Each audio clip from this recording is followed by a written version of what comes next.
Good morning. Thank you for all getting up at 10 o'clock on the ODON 30 Monday morning at the end of the convention. I really do appreciate that. Thank you for having a panel at this hour. Well, I have nothing to say about how they're scheduled, but here we are. I know a lot of people weren't even going to stick around to be here on Monday, so I'm glad y'all could make it. This is how to finish a novel, so how to get unstuck if you're starting to write a novel, and I'm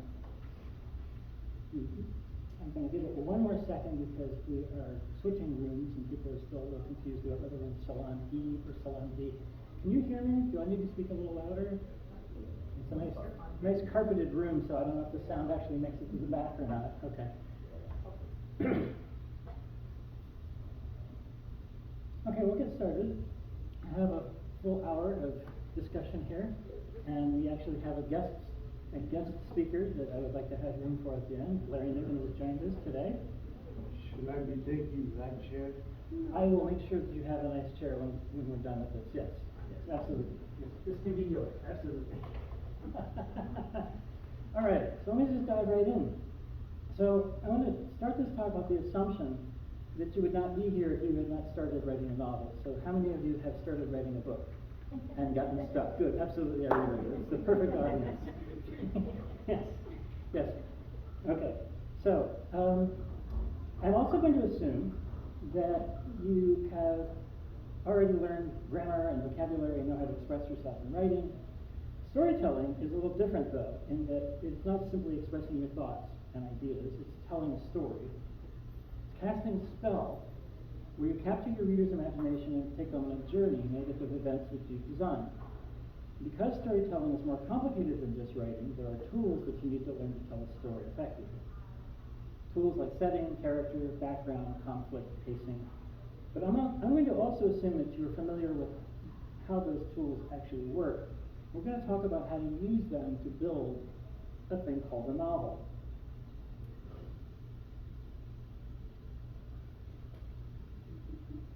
I'll let you read that on your own. So talks about the life of a project, starting with, this is the best idea ever. Okay, this is harder than I thought. This is going to take some work. This sucks, and it's boring. Then you reach the dark night of the soul, where you're just about ready to throw it out the window, and you say, well, it'll be good to finish because I'll learn something for next time, right?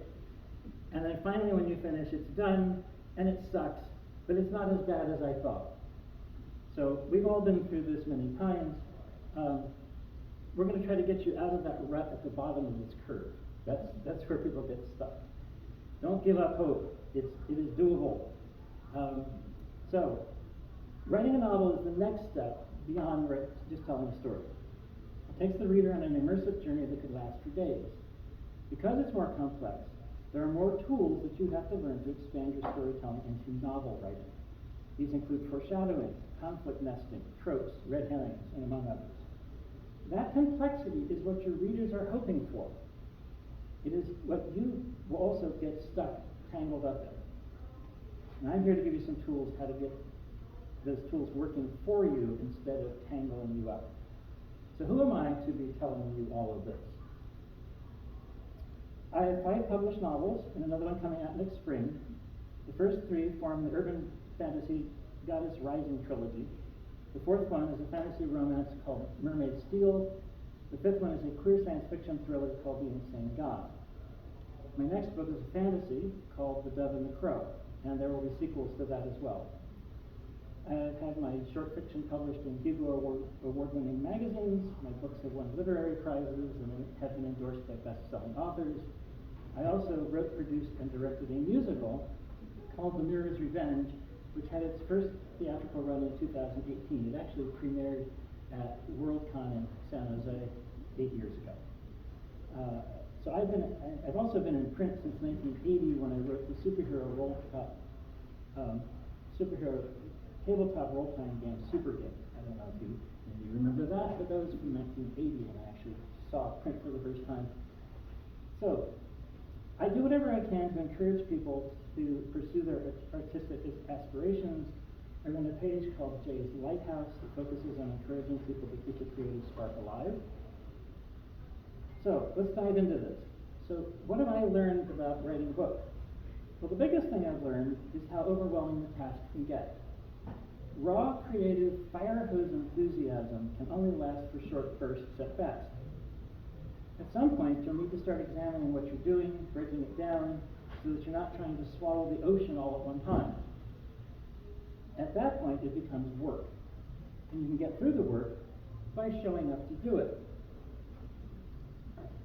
Peter Beagle, the author of many beloved fantasy novels, including The Last Unicorn, said that his secret to writing novels is literally show up for work. At some point, you will all, okay. I was on a panel with him, and he took over the panel, but that was essentially his message, was show up for work. So that's what I'm quoting him as saying, show up for work. He told me that personally. It's like, just show up. It is work, but you're the only one who can do it. So at some point, you and I would not be here if you had not found that point where it turns into work. Your job becomes more than you can wrap your mind around. Your characters kidnap your plot and run off with it. You start too many storylines, essentially opening too many tabs. You lose track of which ones are supposed to be important. And you get 100 pages into the draft and realize that you started the story in the wrong place and you need to start all over again. You write enough that you get to know your characters, only to then realize that they're the wrong people to be telling your story. So how do you keep it all straight? Start by asking yourself, why am I doing this? What is it about this story that originally got me fired up enough that I was willing to devote precious time to try to write it down? What is it about this story that makes me willing to give up my favorite TV shows, my other hobbies, my social life, my sleep? That original spark of inspiration is what got you excited about telling the story. It is also the spark that will make a reader notice your story and love it. As soon as you've developed your outline, or if you're a seat of the pants writer, if you don't do outlines, then as soon as you have gathered enough ideas and research to start writing, ask yourself this question.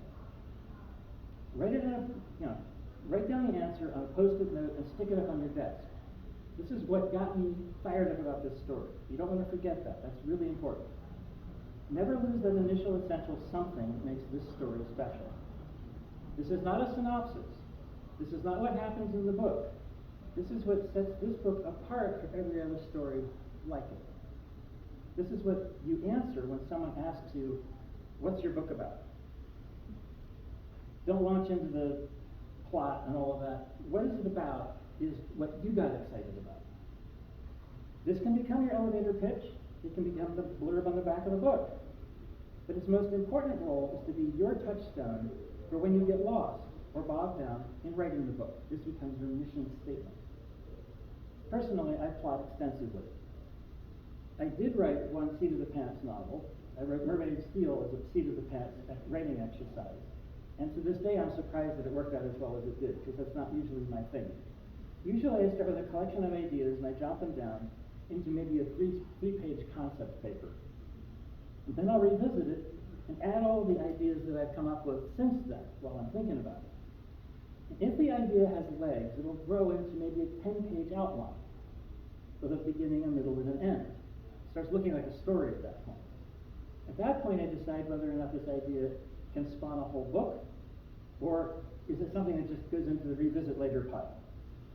If it is such a great idea, then I not only want to write a whole book, but it's the next thing I want to write right now that gets pushed to the front burner in my creative stove, and I start diving into it.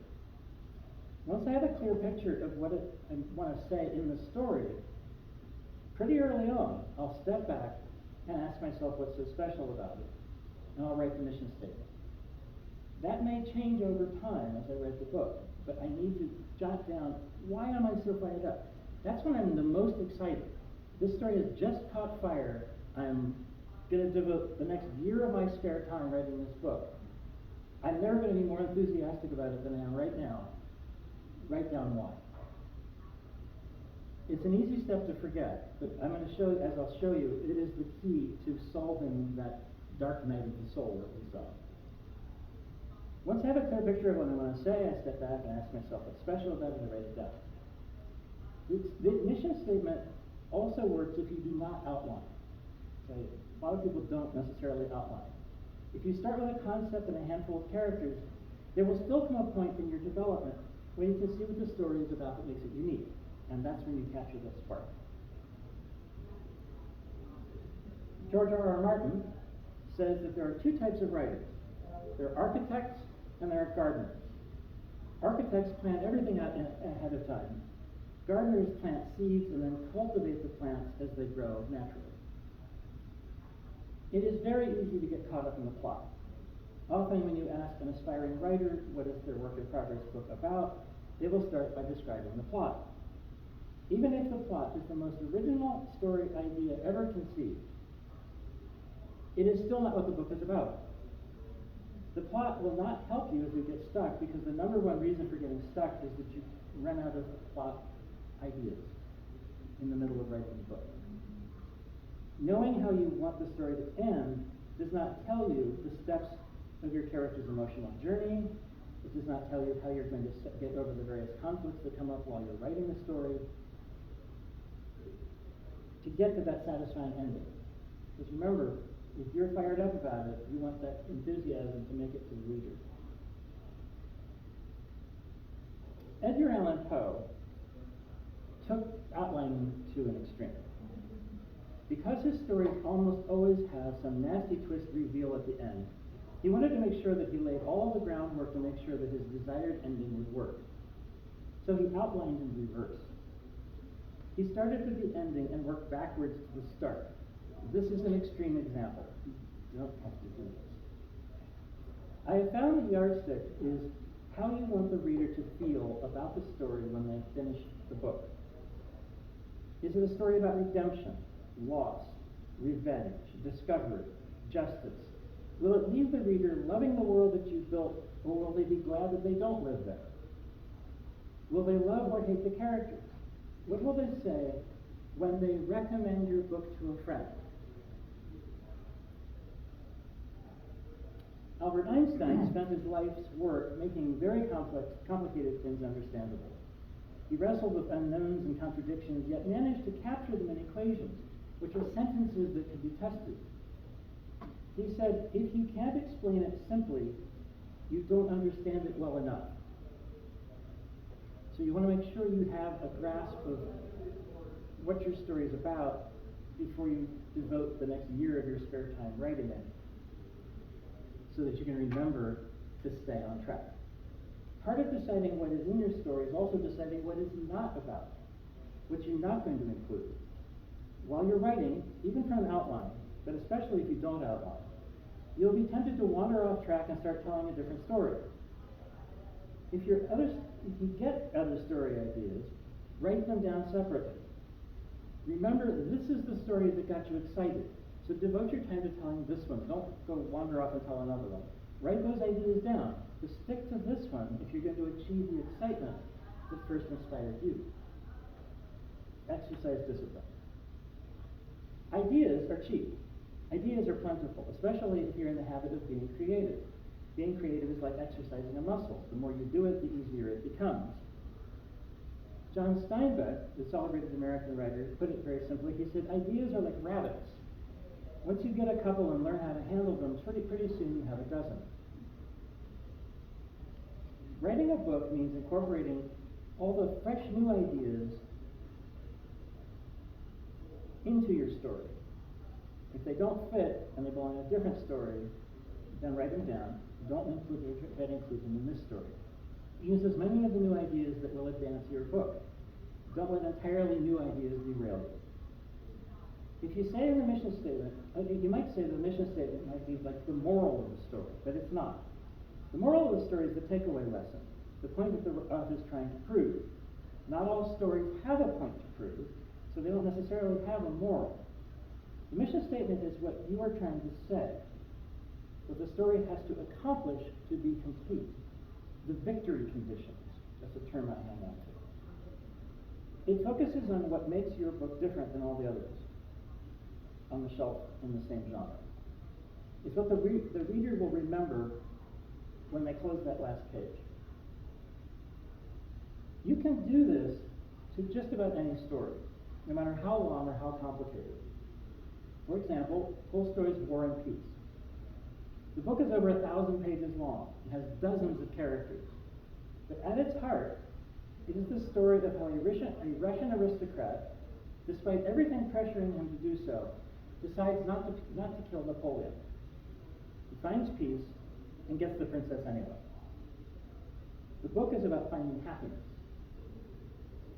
Now, this may seem way oversimplistic, and to be sure, it misses all the intrigue and the drama of the story, but we're looking for a handle that you, as the writer, can always reach back to and remind yourself. When Tolstoy was throwing in all those characters and stitching in all that history, he never lost sight of what this story needed to accomplish. He needed the story to be about his protagonist finding happiness. Distilling your entire novel into a mission statement is hard to do. I'm not going to make it sound like it's easy. Every book is different. My advice is to focus on what makes your book memorable and what gets you excited. In other words, what are you trying to say? What's the difference between what you're calling a mission statement and a theme? I'm about to talk about how to write one, and it is included. Okay. Yes. Theme is one of the things that does get included. Yes. I will walk you through an example from my own work. My first novel, God Has Chosen, has two main story threads. The trilogy is set in the modern world. The first book follows these two men. One of them is a reincarnated Egyptian magician. Okay? And he's out for revenge for something that happened in the Bible. That's his story. So he's on a revenge quest. The other man was radicalized in his youth to commit crimes for which he now seeks redemption. And the two then intersect. The magician's revenge plot stands in the way of the radicalized man's redemption path.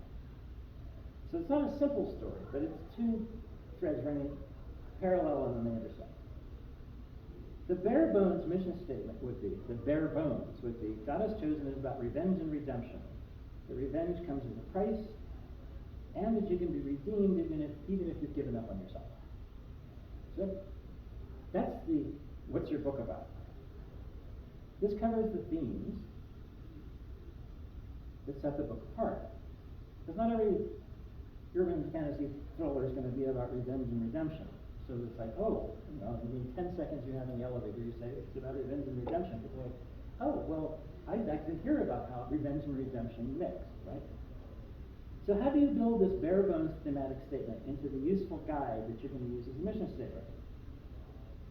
The full-blown inspirational statement is likely going to be the blurb on the back of the book.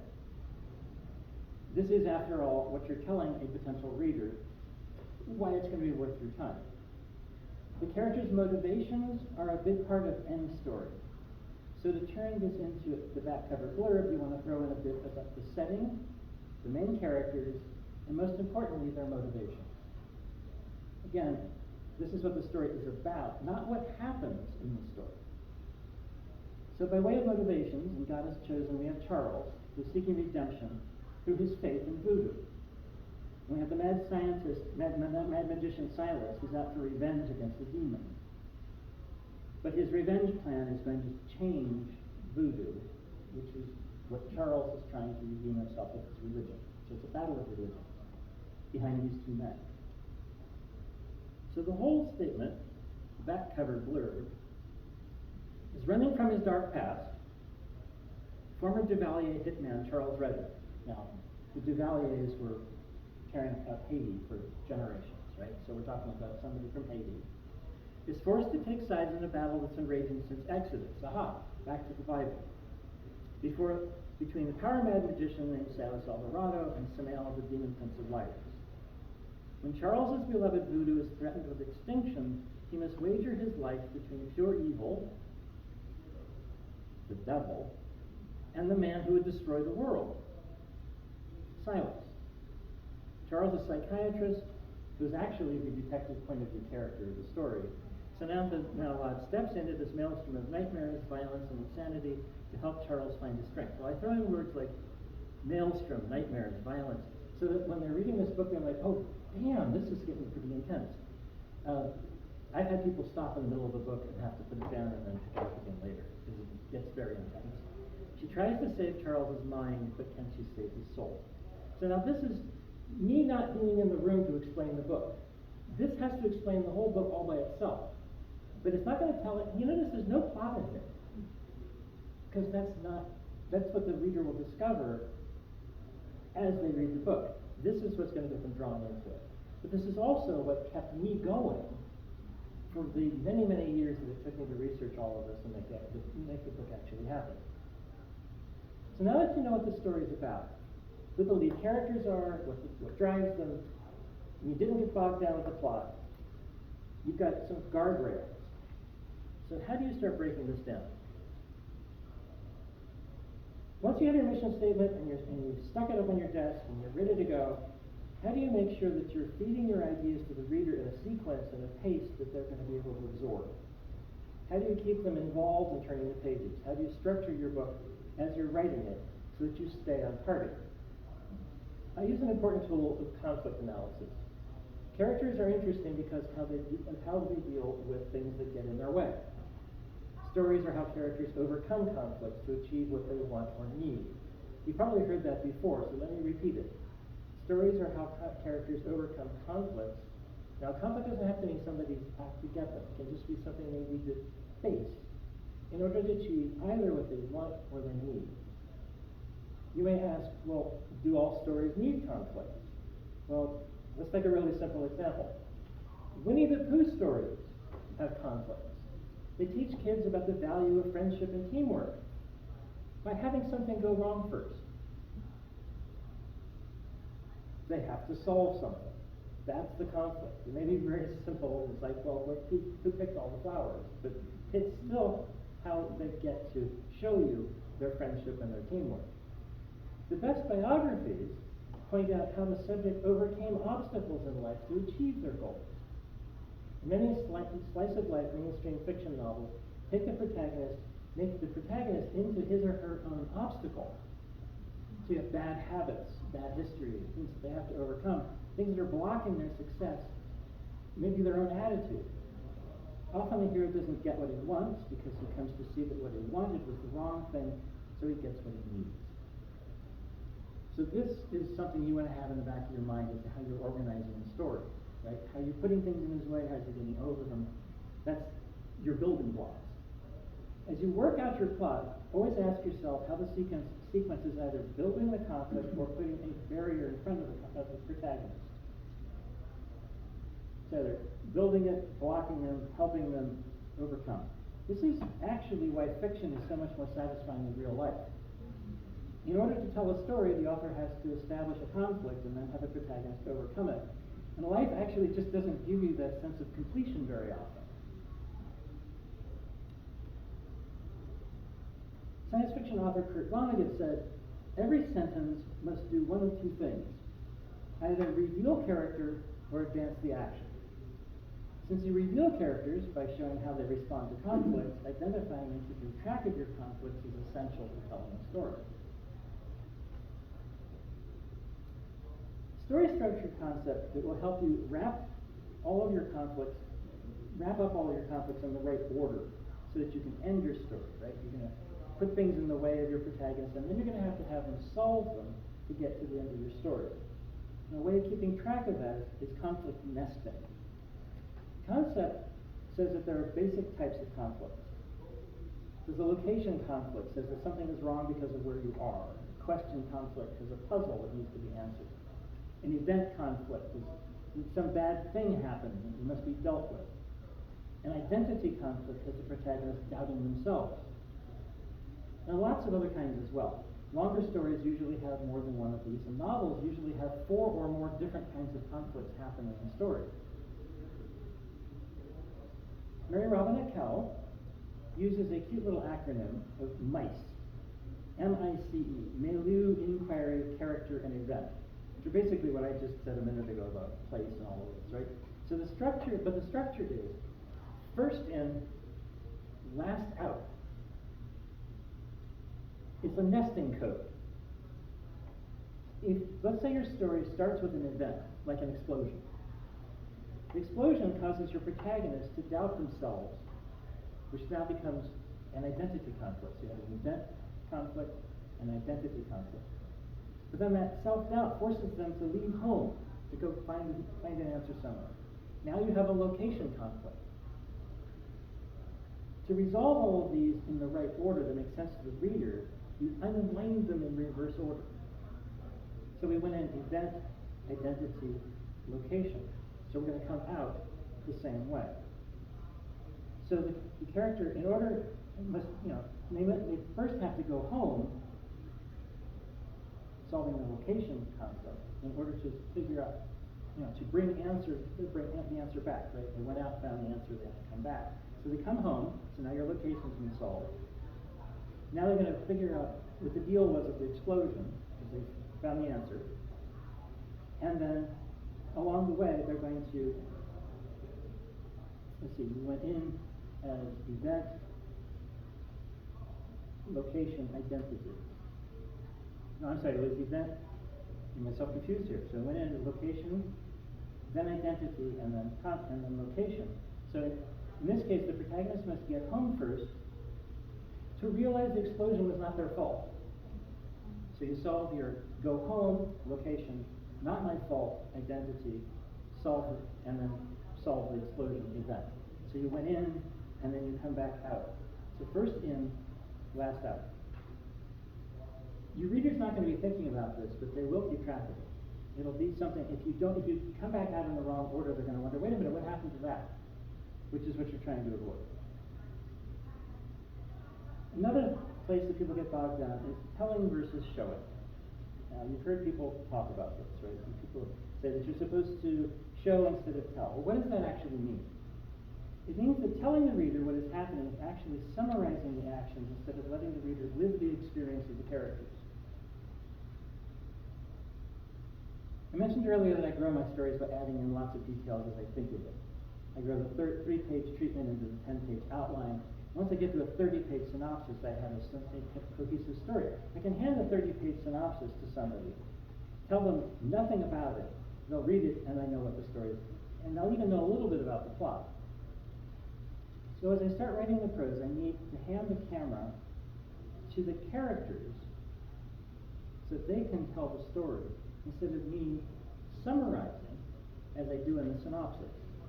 So telling is really just writing a synopsis of what happened. You're back here somewhere and you're just narrating what's happening. You need the readers down with the characters and living the experience. That's what the meaning between showing and telling. Sometimes, in my haste to figure out what comes next, I will gloss over sequences and leave them as summaries. So I'm like banging along, and it's like, well, I know what happens here, I need to get on to what happens next. I'll just leave a summary in place. Something like, they finished the burial and drove home for the wake. Well, wait a minute. The rest of the burial is a great opportunity to explore people's feelings. By telling instead of showing, I cheat my characters and my readers out of that lived experience. So I'll go back later and write the whole funeral scene, because it's going to be important to live that. The other problem with telling is the likelihood that the reader is going to see your hand. You will be saying, well, this happens next. And the reader's going to be like, who the hell said that? That's the author's hand showing in the telling of the story. The events of your story need to make sense to the characters and the circumstances. If you force a character to make a bad decision, or a decision that is out of character, just because you need the plot to go in a certain way, the reader's going to see this and call bullshit. Summarizing action, telling what happens, makes it easier to give the story a shove to get it to go where you want it to go. That's a cheat. You aren't saving yourself any work, you're missing the opportunities to make your story stronger. Then there's the extreme case of the Deus Ex Machina story, where the writer pulls the solution out of the magician's hat and hands it to the characters even though no one did anything to earn it. And our favorite, of course, is Indiana Jones with the Ark of the Covenant. Steven Spielberg famously had Indiana Jones chase the Ark of the Covenant all over the world, got captured by the Nazis, only to have God destroy the enemy while our heroes were tied to a post.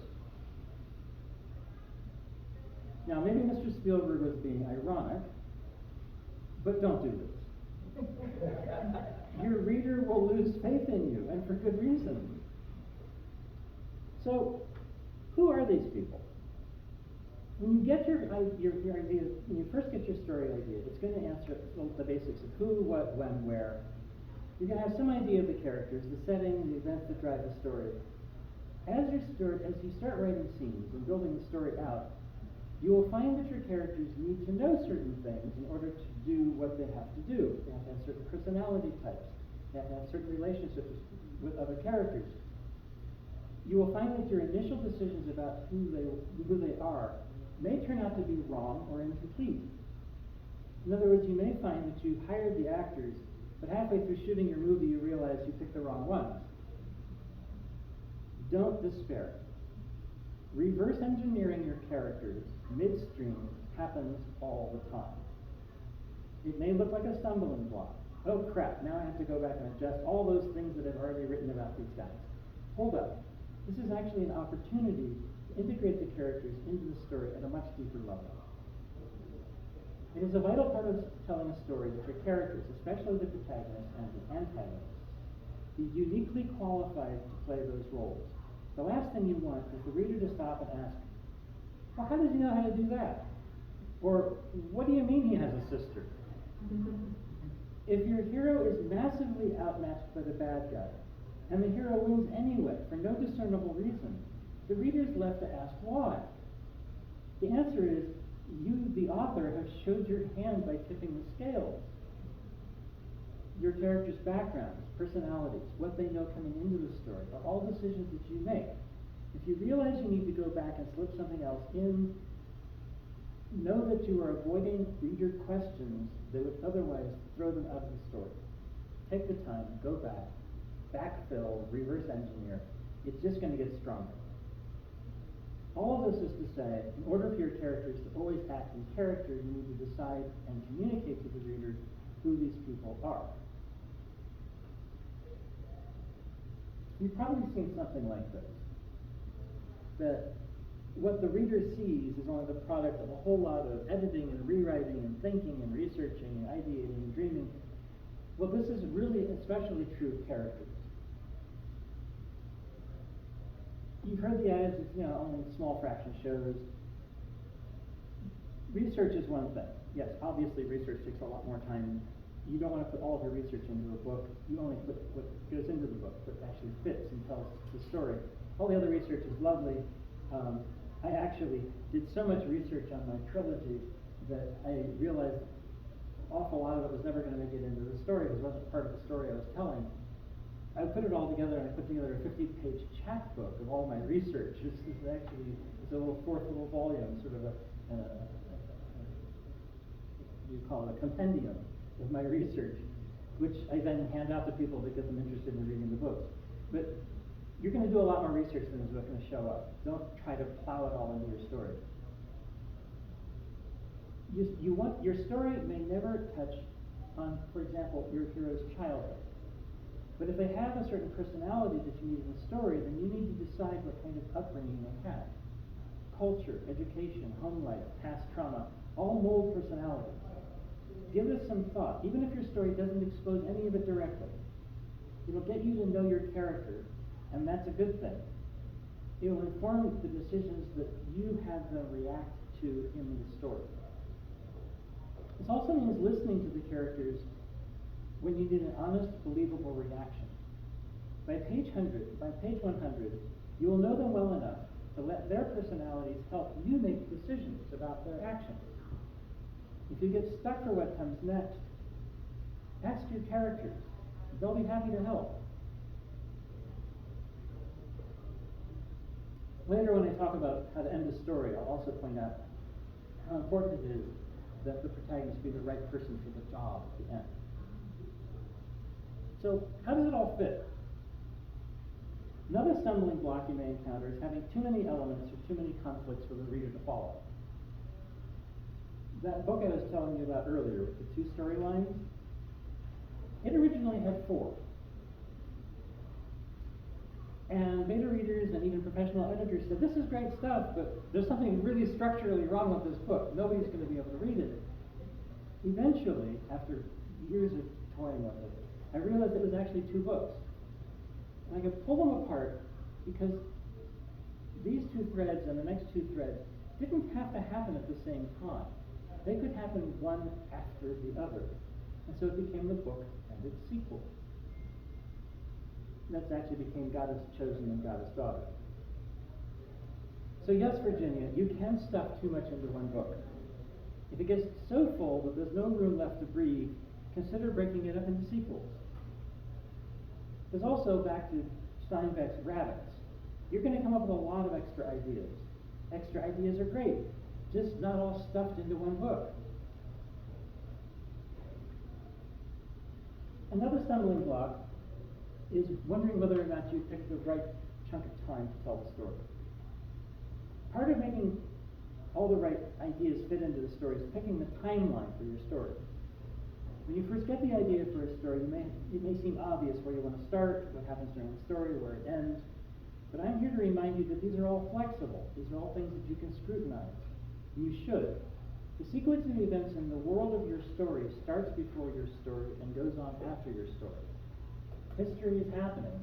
Your story starts with whatever precipitous event starts your story. And then your story ends, and then some characters, maybe not all, live after the end of the story and continue, right? Maybe some people don't make it out of the story. But the point is that it has a history before and after. And you should know all of that, because then you can feel confident that you didn't start too soon, or you didn't start too late, or you didn't try to include too much, right? That'll build your confidence in the story you're telling if you pick a timeline that makes sense. Sometimes it makes sense to use a flashback. Please avoid them if you can. They're very clunky, but if you need to show, if you're in the middle of telling something and you're like, wait a minute, I need to just remind people about something that happened back here, go ahead and use a flashback. It's a tool. Sometimes the story will take place over several distinct episodes with big old time gaps in between. It's like this happens, and then 20 years later this happens. That's fine, but you should be aware of what happens in the middle as well. We've had a number of movies where the sequel comes out and you're like, well, 19 years later, I want to know what happened during those 19 years. And you have to sort of reverse think it through if the events of if the sequel is told well, it'll tell you what happened during those 19 years without slowing down to give you this big exposition drop. So whether your story runs continuously from point A to point B, or if it's a less linear timeline, you still have to decide where all those times are. If your starting point doesn't feel right, a useful exercise is to write the scene before the one that you opened with. Remember, your character's lives are already underway. So what happened 10 minutes ago? Doing this will clarify what's in the character's minds when the attention-grabbing event happens at the first scene. Maybe that prequel scene really is where you should have started. Or maybe you should even start later. But these are all tools to help you make this decision. Just as important as the starting place is the ending place. And in the course of a 300-page novel, you're going to put a lot of ideas into motion. When you're trying to decide if you've finished telling a story, you go back to your original mission statement. What is my book about? And you look at your conflict analysis. All right, what did they put in their pathway? How did they resolve those things? Once you've accomplished your mission statement and resolved all the conflicts, you're actually done telling the story. You've reached those victory conditions. You then only have to wrap up the affairs of the story so the characters can exit the story. Because the characters in the world are going to continue after your story's over. Aldous Budrys, science fiction author, became one of the founding writing coaches for the Writers of the Future contest. Taught that the final act of an author at the end of the book is to tell the reader that the story's over and it's okay for the reader to go back to the real world. It can be implied, but that really is, when you close that book, you're like, oh, that's done. I can keep going now. Ending the book is where all your previous thinking pays off. You've engineered your characters to be the right people to tell the story. You've picked the right timeline. You've nested your conflict resolutions. You've made sure that you aren't trying to tell too much story in one volume. You've kept your hands behind your back and kept yourself invisible from the story. You've been working on this book for a long time, maybe a year, maybe 2 or 3 years, with research many years. As I said, the trilogy took actually 20 years to research. All during that time, you've been living with this, in this world that you've created. You've come up with a lot of ideas that you've been inserting all the while. Before you write the end on the last page, you ask yourself, this is an important question, is there anything else I wanted to say in this book that I haven't said yet? Because once you hand it to the reader, you don't get to tell them anything else.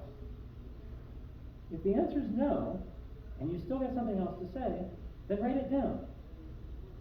That may be your starting place for your second draft. Oh yes, let's talk about drafts. The other question that you ask requires that you put yourself in your reader's position. Given what they've seen, given all the trouble that you've made, and all the resolutions that you've come up with, will that leave them satisfied that the story really is ended? Does the protagonist succeed because of strength, or patience, or devotion, or dumb luck, or teamwork, a twist of fate, an overlooked detail?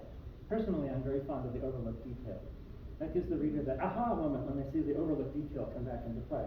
But for whatever the reason, in any event, the reason the protagonist wins is the one thing that audience is always going to take home with them. It's the center of why your ending works. That reason should be in line with what you've been heading for all along. If that reason comes up as a surprise to you, then you wandered off target. And you may want to revisit your mission statement, and maybe you are in fact writing a different book. That's okay too. A moment ago I talked about trying to put too much story in one book. Often that means your story continues into a series. So let's talk about series. If your story keeps expanding and you find yourself in a 3-book arc, I want to share this bit of advice. Be patient with yourself. When I was working on the Goddess Rising trilogy, after 20 years of research on the background, I came to a very deep chasm. I came to a dark night of the soul. After the second book, I'd set up so many things in motion. I was so worried that I wasn't going to be able to wrap it all up, give the readers a satisfying ending to the whole cycle. I actually had panic attacks, and I had to put it down. I needed to distract myself and let my subconscious sort it out. I had confidence that I was going to do it. I had all these balls in the air, and I was like, I'm not going to start dropping them when I finish the story. Stop, back up. I had enough confidence that I was going to be able to finish it, but I needed to take a break. So I decided to completely depart from everything that I was doing. Trilogy books are carefully plotted urban fantasy thrillers. I needed to get out of that, so I went all the way to the other end and did a seat of the pants, completely different genre, romantic fantasy. And I just started writing. I didn't know what it was going to be about. I knew that I had a love story. I had a human being fall in love with a mermaid. That was literally all I started with. I just started page 1. I'm an architect. I'm not a gardener. Thank you for that comparison. But I needed to do this, right? I needed to get out of my head. So I kept moving forward. And in fact, I made myself do it. Every time I finished a chapter, I would publish it on my blog so that I couldn't go back and change anything. I made myself just keep going forward. Amazingly, after a year, the story actually worked. I was shocked. So at that point, though, of course, having spent a year in that world, I had all kinds of other ideas I wanted to include. So turning that straight down the middle, run for the, swinging for the fences thing, then could turn into a novel, because I went back and I inserted all the other world building and all the other stuff that I wanted to tell. And it turned out, and that's the book Mermaid Steel. Once I was done, I went back to Goddess Rising. And sure enough, during that year, my subconscious had worked it all out, and I just slammed it out. It just all came flying out of my hands at that point. And I'm really happy with the way it all wrapped up. But I just needed that time to percolate. So be patient with yourself. Be kind with yourself. You're taking on a story that takes 3 books to tell. Take your time. You don't have to rush it. My point is that finishing can be just as frightening as starting. If you invest too much in getting that first stroke right, don't keep thinking you need to do that all the way. I mean, be patient with yourself, figure it out. So, what is it that I was really trying to say? A now infamous science fiction writer, who will not be named, was once quoted as saying that the second draft is where you make it sound like you knew what you were trying to say all along.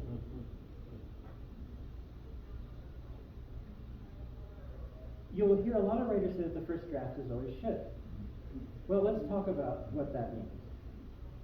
Do not be surprised if when you get to the end of the first draft, that it doesn't actually say what you want. You juggled a lot of ideas, and even more words. Go back to your mission statement. Ask yourself, what did I miss? Where did I wander off target? Sometimes the characters will have influenced you in ways that you didn't see coming, and they push the story in a slightly different direction. We want to take the story over here. Okay, fine. Maybe your message just got muddled, or maybe it just needs to be clarified. Maybe you ended up with a perfectly good book, just not the one you set out to write. I've had several lightning bolt moments where I saw that the book that I wrote was actually an improvement over my original intention. Usually the characters needed something that I hadn't anticipated. For all of my analysis beforehand, I missed a theme or an inner conflict that turned out to be really important to the story. This is not a failure on their part. This is you and the book growing together. The book will be much stronger now that you've spotted that misstep. It's far better for you to spot it now in drafts, fix it in the rewrite, than to have the reader catch it and call it out. The last thing you want is for the reader to end, at the end of the book, to say, wait a minute, what about that? Expect this. Plan for it. Finishing the first draft is a life-changing milestone. Be proud of that. But you're not done. Whether the book turned out to be exactly what you wanted to write or not, if it morphed into something unexpected, the point is to write a book that you would want to read. Because given the revisions, you're going to read this book 75 times. When you are done, and you get to the end of the draft, whether it's the second draft, the third draft, or the fourth draft, you can honestly say, answering that question we had a minute ago, that you said everything you ever wanted to say in this book. That's the point you want to get to. When you get to that point, you set it down for a week, and you come back to it, and you read it again, 76, and you realize that there's nothing here I would want to change. Now you're done. You give it to your beta readers and your editors, and you let them tell you how to improve it. But you've given them a complete vision. Everything you ever wanted to say is now on paper. You don't have to be in the room to explain it anything. The book is not finished until you've addressed all of your feedback. It is not possible, just straight up. This is like believing in a 12-step program. It is not possible for you, as the person who wrote the book, to view it 100% objectively. Take the feedback in perspective. You can agree with it or disagree with it. It's still your book, but do consider all the feedback you get.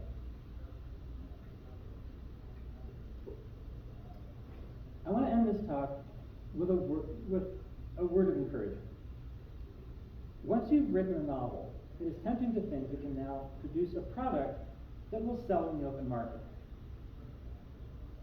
I have 5 published novels, and when all is said and done, I've made exactly $0 on the entire venture. But that calculation misses a very important point.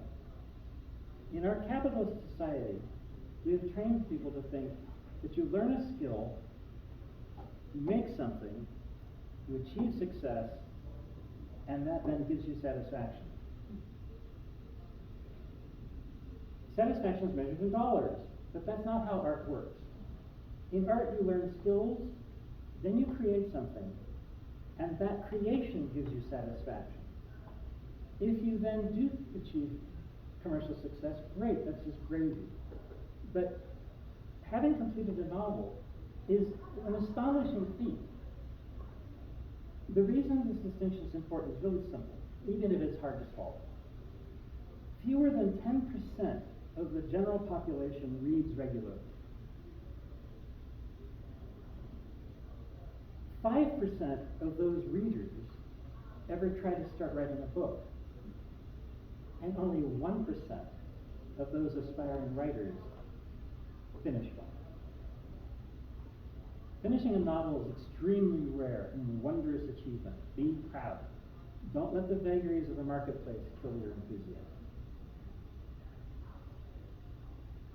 Speaking of finishing books, let's talk about AI. The elephant in the room. Okay. A lot has been said about using AI to assist with writing. I'm actually in favor of using AI tools to help things like spelling or grammar. These are all things that you're going to have to go look up anyway. So why not use the tool that's built right into your writing software? I'm very much against using generative AI to do the writing for you.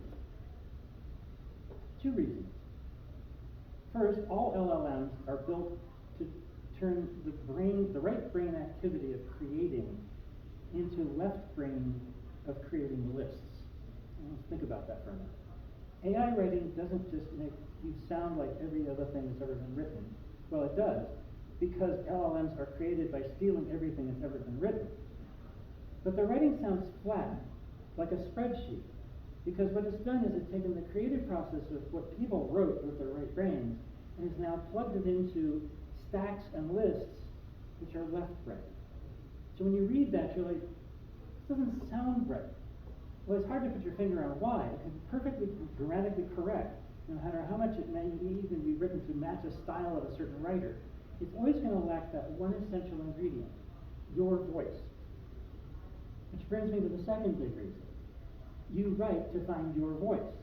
You devote the time to learn to write for the same reason that a painter takes years of practice and hundreds of canvases to learn how to put their voice, their viewpoint, into a painting. Failing is a required part of learning. If you let the machine get it right for you, then you'll never learn from your mistakes. There's a trope in writing called the hero's journey. The hero leaves their comfort zone, goes out into the world, learns something, and brings that lesson back home. What people forget is the hero does not learn by winning the quest, but by failing. The lesson the hero brings back is earned through failing. Be that hero. Right? Find your voice. That's what we want to hear. And I'll leave you with one last quote. Think of him what you will. Here in Silicon Valley, some people have opinions about this fellow. But Steve Jobs knew how to get things done. He said, if you're working on something exciting that you really care about, you don't have to be pushed. The vision pulls you. This talk has been specifically on techniques for getting you unstuck, finishing a novel.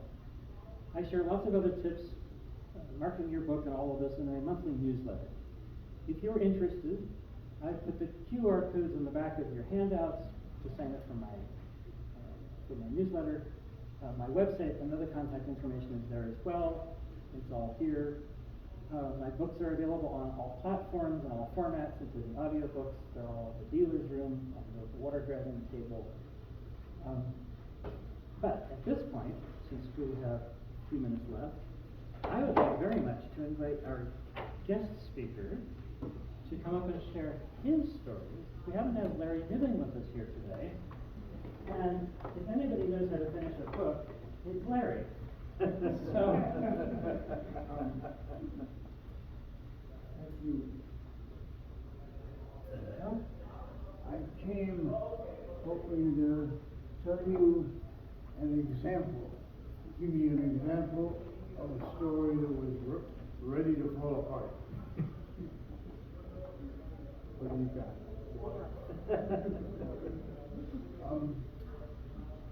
The book was loosely examined.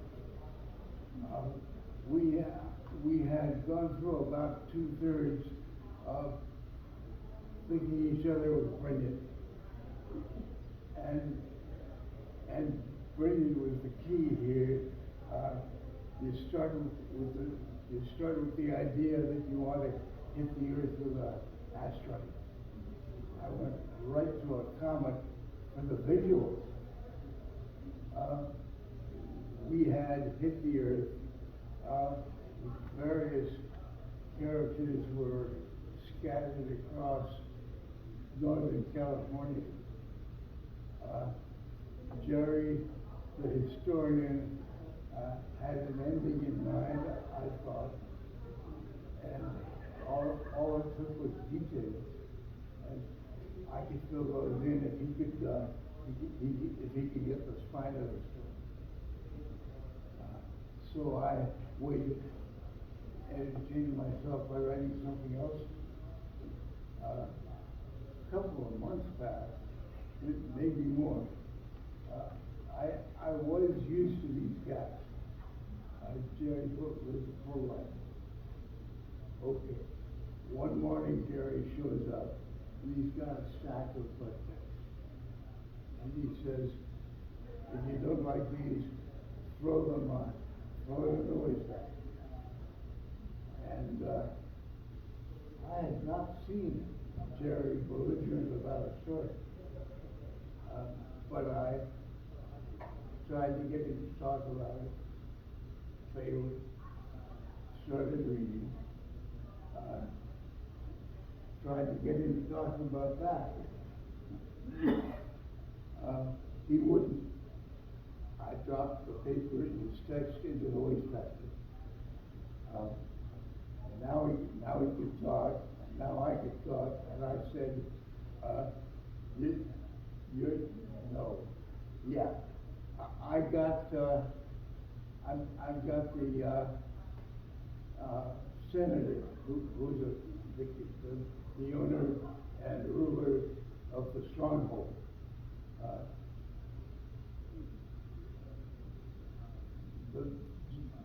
The senator is going to send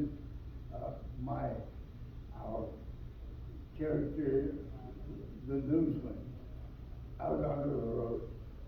That is, he's ejecting the newsman, hoping for his death. How could he hope anything else? It's chaos out there. Jerry wants to tour Randall through the chaos to show what's going on. I could see that, but my first reaction was the senator wants to kill Randall. Okay, but he's got an acolyte who will shoot him in the head.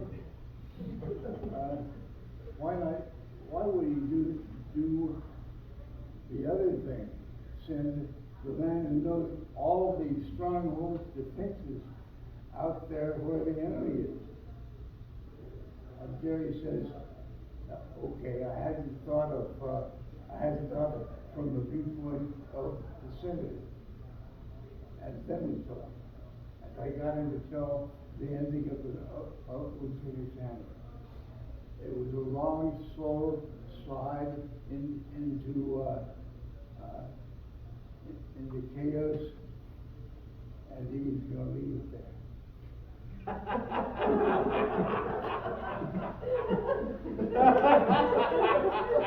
I'm telling you, that was what a historian would do.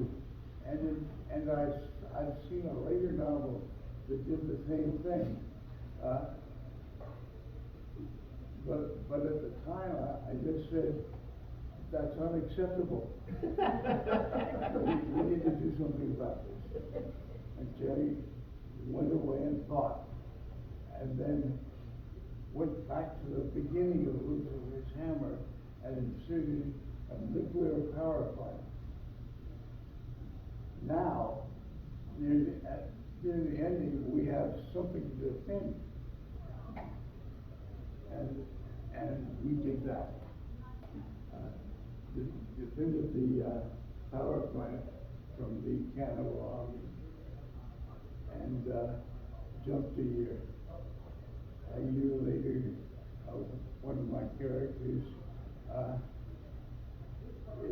is doing farming work. There's a noise. He looks up. There's a white streak across the sky. And he fumbles for the word. There used to be a word for that.